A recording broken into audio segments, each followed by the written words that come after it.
اہم خبروں کا خلاصہ۔ قومی اسمبلی میں مالیاتی ضمنی بل 2021 کی شک وار منظوری کا عمل جاری ہے۔ وزیر خزانہ نے کہا ہے کہ حکومت معیشت کی اجتماعی ترقی پر توجہ دے رہی ہے۔ دفتر خارجہ کے ترجمان نے کہا ہے کہ پاکستان بھارت سمیت تمام ہمسایہ ملکوں کے ساتھ پرامن تعلقات کے لیے پرعزم ہے۔ اور بڑی فوج کے سربراہ نے افغانستان میں پیدا ہونے والی صورتحال خصوصاً انسانی بحران سے نمٹنے کے لیے عالمی سطح پر کوششوں پر زور دیا ہے۔ خبریں اب تفصیل کے ساتھ۔ قومی اسمبلی میں مالیاتی ضمنی بل 2021 کی شک وار منظوری کا عمل جاری ہے۔ ایوان میں اظہار خیال کرتے ہوئے وزیر خزانہ شوکت ترین نے اس بل پر حزب اختلاف کی جماعتوں کے واویلے کو مسترد کرتے ہوئے کہا کہ اس کا مقصد معیشت کو دستاویزی شکل دینا ہے۔ انہوں نے کہا کہ معیشت ترقی کر رہی ہے اور توقع ہے کہ یہ رواں مالی سال کے دوران 5% تک پہنچ جائے گی۔ انہوں نے کہا کہ محصولات کی وصولی میں 35% کا شاندار اضافہ ہوا ہے۔ شوکت ترین نے کہا کہ ترسیلات زر اور برآمدات میں بھی اضافہ دیکھا جا رہا ہے۔ ان کا کہنا تھا کہ حکومت اجتماعی اور پائیدار ترقی پر توجہ دے رہی ہے۔ وزیر اعظم عمران خان نے کہا ہے کہ عوام کی فلاح کے لیے پالیسیاں اور منصوبے شروع کرنے کے لیے حکومت قابل اعتماد مردم شماری کے اعداد و شمار چاہتی ہے۔ ان خیالات کا اظہار وزیر اعظم نے آج اسلام آباد میں مشترکہ مفادات کونسل کے 49ویں اجلاس سے خطاب کرتے ہوئے کیا۔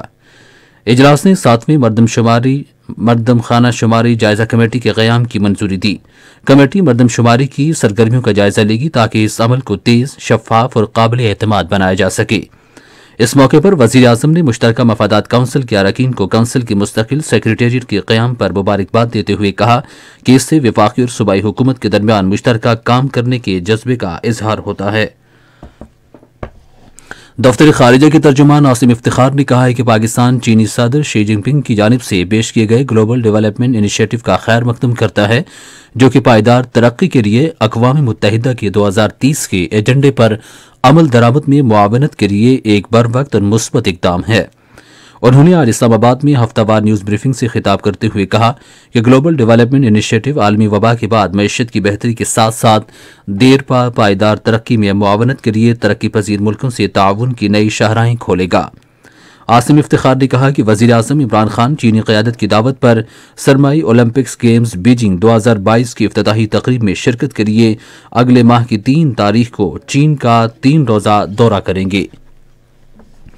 ایک سوال پر دفتر خارجہ کے ترجمان نے کہا کہ پاکستان بھارت سمیت اپنے تمام ہمسایہ ملکوں کے ساتھ پرامن تعلقات کے لیے پرعزم ہے۔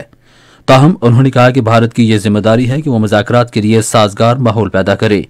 انہوں نے اس بات پر افسوس ظاہر کیا کہ بھارت کے مخاصمانہ طرز عمل اور منفی رویے میں کوئی نمایاں تبدیلی نہیں آئی ہے۔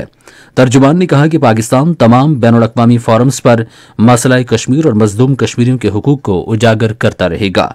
یہ امر تشویشناک ہے کہ بھارت کے غیر قانونی زیر قبضہ جموں کشمیر میں قابض فوج کے ہاتھوں شہریوں کی شہادتوں کا سلسلہ جاری ہے۔ پاکستان نے بھارتی فوج کے سربراہ کے اس بیان کو یکسر مسترد کیا ہے جس میں انہوں نے کنٹرول لائن کے پار نام نہاد لانچ پیڈز اور تربیتی کیمپوں کی موجودگی کا دعویٰ کیا تھا۔ آج ایک بیان میں دفتر خارجہ کے ترجمان عاصم افتخار نے کہا کہ بھارتی فوج کے سربراہ کی بے بنیاد الزامات میں کوئی نئی بات نہیں ہے، بلکہ یہ بھارت میں بھارتیہ جنتا پارٹی اور راشٹریہ سوائم سیوک سنگھ کے گٹھ جوڑ کی طرف سے پاکستان مخالف مذموم پروپیگنڈے کا حصہ ہے۔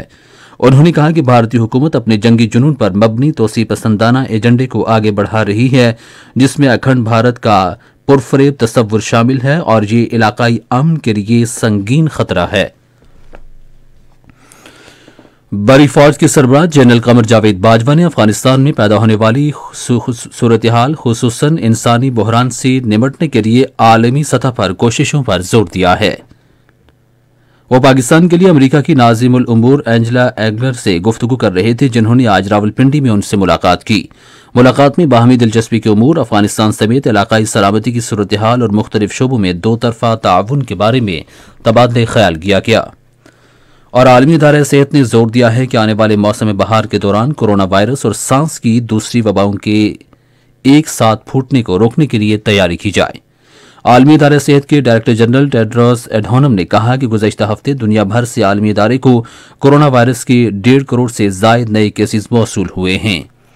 اسی کے ساتھ خبریں ختم ہوئیں۔ مزید خبروں اور تجزیوں کے لیے ہماری ویب سائٹ ہے radio.gov.pk اور فیس بک کے link radio Pakistan news official پر براہ راست ویڈیو سٹریمنگ بھی ملاحظہ کیجیے۔